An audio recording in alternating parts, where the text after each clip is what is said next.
Alright, agents, I hope everybody is doing stellar. Today, I'm going to give you my opinion on how to cluster seeker mine.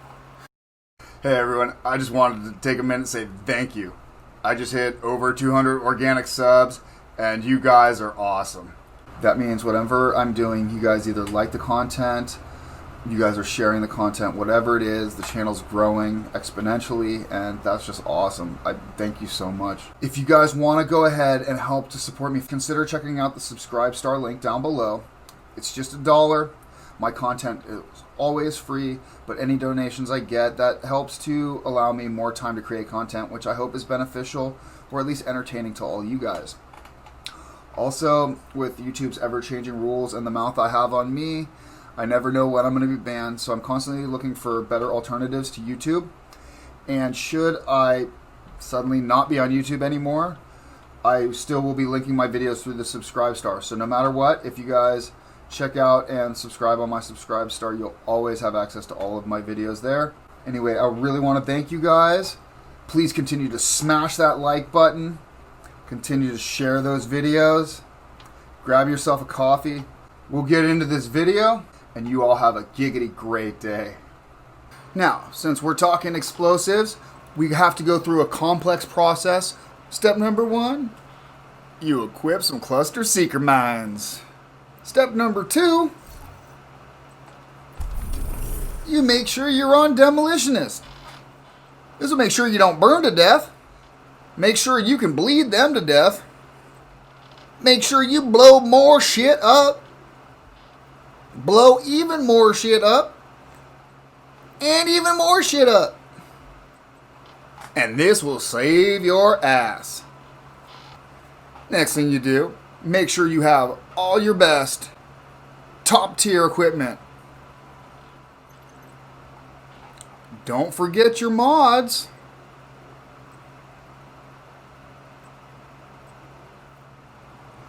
And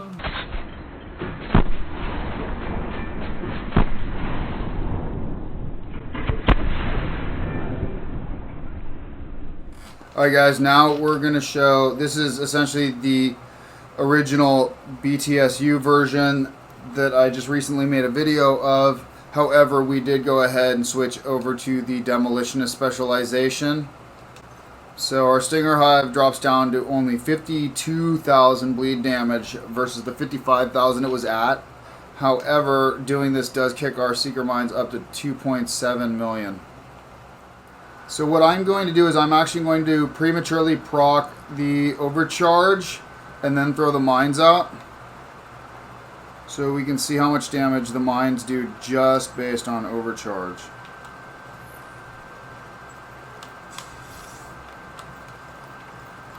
No other bonuses, just overcharge.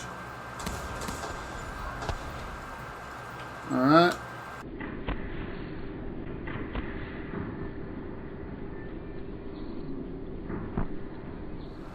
The other thing is, notice how fast the charges come back. This is not an overcharge, this is just standard.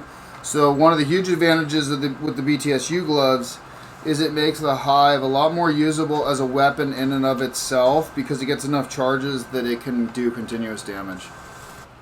Alright, this 4-piece hardwire, using the vial for the toxic delivery, with the China Light glass cannon, concussion grenade, base damage of 1.75 million.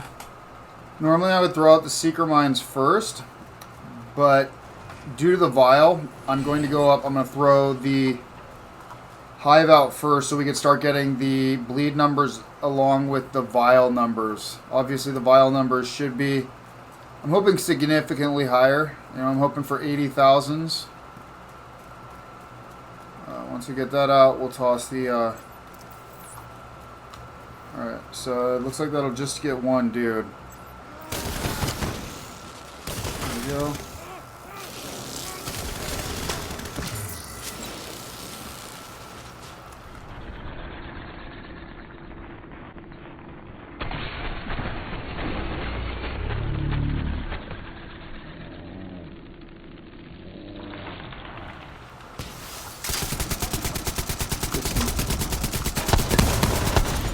Blow this up and get another explosion going.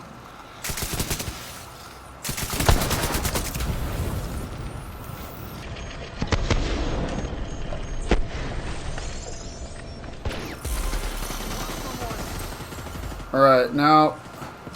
Ooh, we got a bunch of dudes. Alright. Let's pop some armor. And we'll get just... I just want to get another... Oh, dude.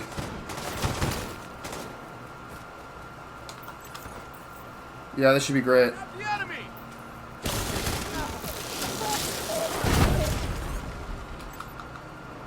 72,000 there.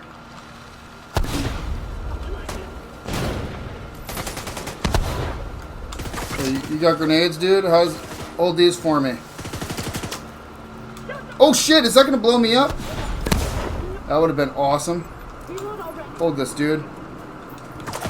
Hopefully you got enough to bleed before die. Yep. 72,000. Alright.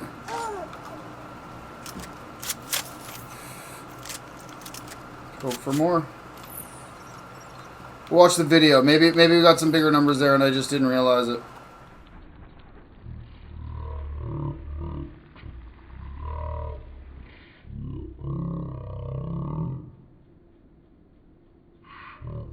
Yes. Okay, now hopefully they aren't wrecking on him. So we can get some good... Alright, I am gonna...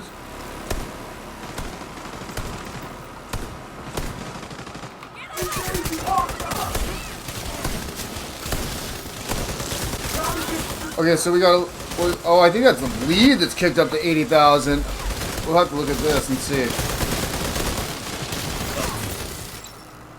No. And just so you guys can see, the unbuffed explosive damage by itself, no other perks active.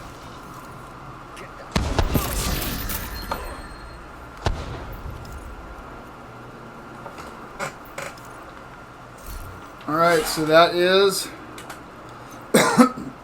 using toxic delivery, China light, glass cannon for the explosive damage on the China light, and a 2.7 million base damage on the cluster mines. And note, we are going with the demolitionist, the extra 10% explosive damage. Alright, now we're checking out the 4-piece hardwire with 1 China light with glass cannon and the explosive damage.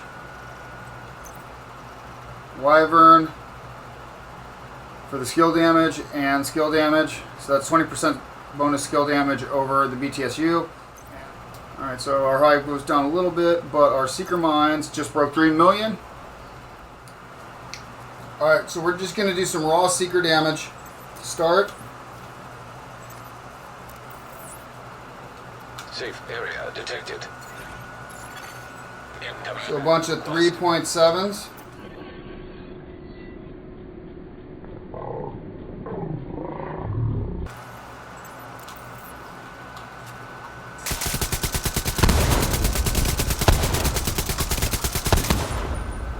A 3.7 despite having that. Okay. Not sure why that's. Let's see how this does the bleed.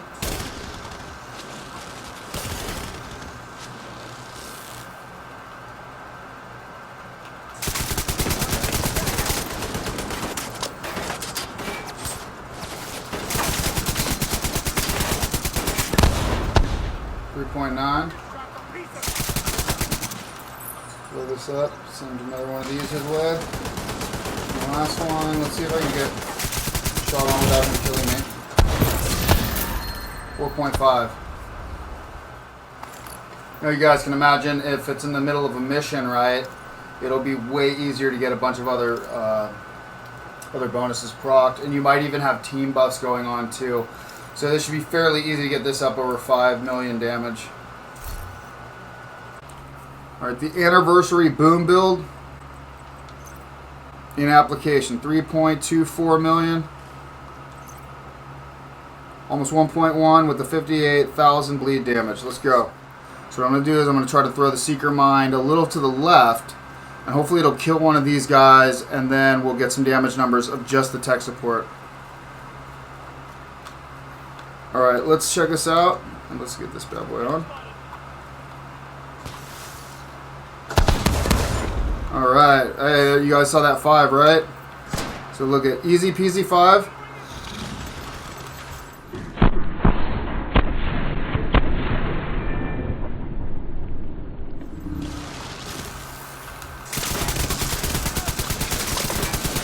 Oh, it's Daisy. It was Daisy.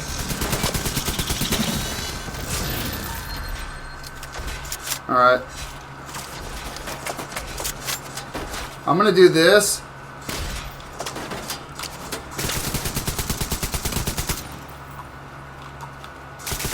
Stay there. I'm on my way. 5.8, guys.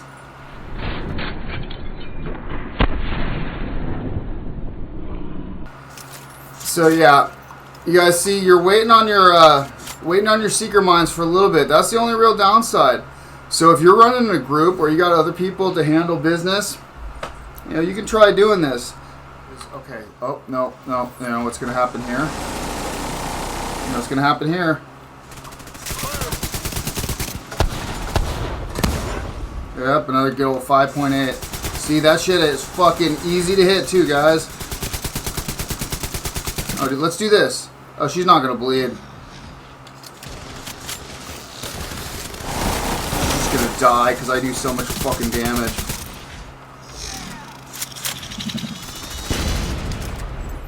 Yeah. Alright. Alright, here's a big dude. So here's what it's like to deal with a big guy.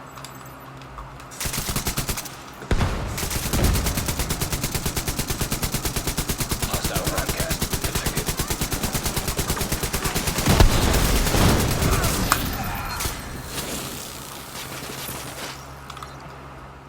Oh shit. Alright, I'm gonna have to use my hive on these guys because I don't want to waste my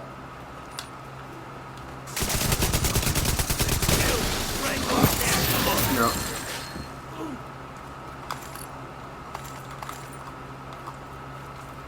So that's what you guys can do with this build. If you don't want to wait, if you know you're going to need your seekers, just use the hive. Now, ultimately, I do feel like you get a lot more damage out of running with the hardwire set because you're getting mines out more than twice as quickly. So this is more if you just want to impress people with the big numbers. And I mean, dude, it feels good, you know, to see 5.8 million damage from a cluster seeker mine. You know, I know people who are struggling to get 4 million with their explosive mines. All right, agents. So after going back and looking at all my footage, I decided to crunch some numbers in the way that I thought would actually be the most beneficial to people actually playing cluster seeker mines in endgame activities. And I think what we're looking at is, you know, all the gun guys are looking for their damage per second. We are more of a damage per minute sort of spec. So what I wanted to do is I figure in heroic or legendary content, most encounters other than the boss should be about a 1 minute encounter. So what I wanted to do was figure out with each of these builds how much damage, not including the bonus damage from weapons or any ulterior methods, just simply the bonus damage from the base damage of the build, and then any damage inherent to the gear, whether that be the hardwire, the BTSU, vial, any of that stuff. So it's real quick. These numbers are estimated. They're rough, but they should be fairly accurate. So what it comes down to is, and I'll start at the bottom. So the one that really does the least amount of damage overall, and nobody will be surprised, is the high-end build, which of course has the highest actual burst damage with that 5 and 5.8, and in team buffs I've had it over 6 million. However, if we just take that 5 million, that's 20 cluster mines out, so that's 100 million damage for the high-end build per minute. So next on the list would be the hardwire set, utilizing the China Light and the Wyvern and a glass cannon on the chest. This would net 3.9 million as the average damage of the mines, and over the course of a minute you would get 48 mines out. This would yield a damage of about 187 million. The vial build, using the China Light glass cannon chest and the vial mask, puts out the same 187 million as the average overall damage over the minute. However, in none of these equations are we taking the hive damage into account, but it should be noted that if you are using the hive, there will also be the added toxin that will be affected and applied to every enemy that gets the bleed status from the hive. So overall, in actual combat, the hive, the Vial combo will do more damage than the China Light Wyvern combo will. That leads us to the last and obviously the most impressive. I was not sure how impressive it was until I actually did the numbers and figured it out. So instead of having 4.8 rounds of mines go out per minute, they get 5.8, and it can be argued because the BTSU would not, the overcharge would not be on cooldown, no matter what the time frame is, as long as it is longer than 7 seconds, you can at least get out 2 rounds of cluster mines, one of which would be overcharged at 12 mines. The point being, so the BTSU get 4 million, they get 60 mines out, so you get an average total with the BTSU of 240 million. Alright, so just to keep it in perspective, that's over 50 million more damage per minute than the Vial or the China Light Wyvern combo. And that's 140 million more than the high-end build. So the high-end build, while it looks cool, and you get the highest burst damage numbers, is absolutely the worst sustained damage build. China Light and Wyvern works great if you don't have BTSU gloves. If you want to run an exotic, the Vial is cool, but absolutely, hands down, the BTSU is by far the best set of gloves to use, whether you're solo or running in a group. And if you're running in a group, it gets even better because you're overcharging everybody else and refreshing all of your ally skills. All of this is just my opinion, but the numbers are right there. Anyway, I hope you agents stay safe, and I'll see you agents in the dark zone.